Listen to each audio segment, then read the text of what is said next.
Bismillahirrahmanirrahim. Wassalatu wassalam ala nabina Muhammad Rasulillahi sallallahu alayhi wasallam.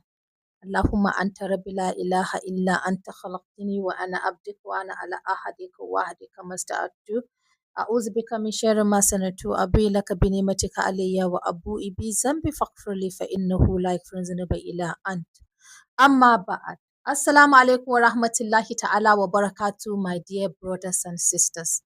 I welcome you all to another beautiful day, a moment to share love, understanding, faith, and humanity on Human Rights Radio 101.1 FM, the station that redefines broadcasting. On our program, Faith and Philanthropy, brought to you by Al-Habibiyyah Islamic Society with the support of MacArthur Foundation. This is a program that we tend to institutionalize giving from all faith-based institutions, and that is why we named this program Faith and Philanthropy. And let's not forget, it is a program that is brought to you by Al-Habibiyyah Islamic Society. May Allah's blessings be upon the founder, the staff, and the management, as well as support from MacArthur Foundation. May God Almighty continue to strengthen the organization. And it is also a partnership with the Human Rights Radio and Television. May God continue to strengthen the Human Rights Radio and Television. My name is Mariam Mbaka, and today on our program, we turn our attention to compassion, accountability, and community impact as Al-Habibiyyah Islamic Society prepares for its 5th National Zakat and Waqf Day and public disbursement, which is scheduled to take place on the 31st of January 2026, inshallah. So this annual event is about, is more than charity giving, yes.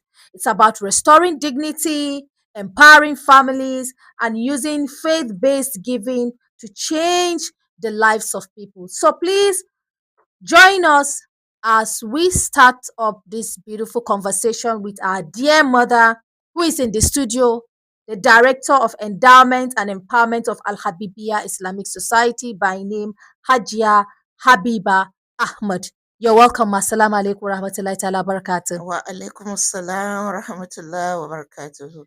So Hajia will help us. Good afternoon, ma. Good afternoon. Sorry for cutting you short. Okay, so Hajia will help us understand how zakat and waqfs are used in touching the lives of people, strengthening communities, and offering hope to these challenging economic times we find ourselves. So many of our listeners may be hearing about National Zakat and Waqf Day for the first time. So in simple terms, yeah, Hajia, what does this mean?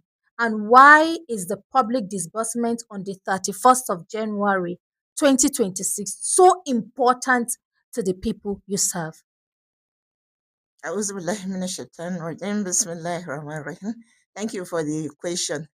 National Zakat Day is a day set aside like every other day. You know, we have the Children's Day, we have the Hijab Day, like that. So also the National Zakat Day is a day set aside for public to be, enlightened about the importance and significance of zakat. Zakat happened to be the third pillar of Islam, but it is often, overlooked, neglected. People don't, recognize it like the prayers or going to Hajj. People give more emphasis to prayer, going to Hajj, and fasting. But giving of zakat is always overlooked, and people think I have to have a lot of money before I can, give zakat, which is not true. Allahu Akbar. So behind every zakat or waqf support, it's a humanity story, right? Can you share real life examples of how zakat or waqf has changed people's life, not just for a day, but for the future?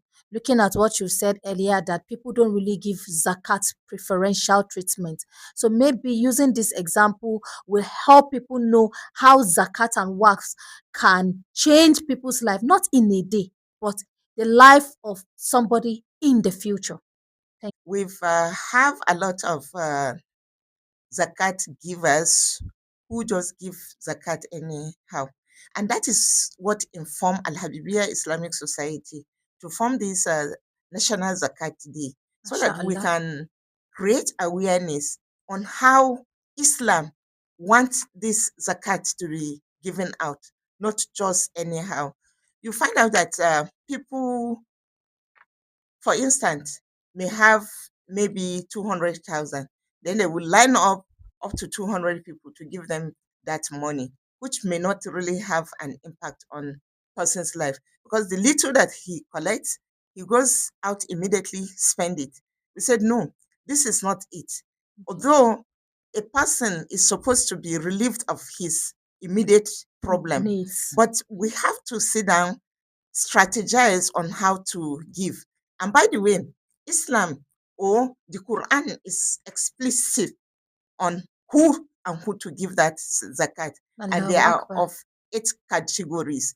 And the majority of these categories who come under these 8 categories are the needy and the poor. You find that we have them a lot in the society. So, how will Islam bring about justice, economic justice in the society? It's through this giving of zakat or Zakat. waqf or sadaqah. When you give, the people around you are happy with you.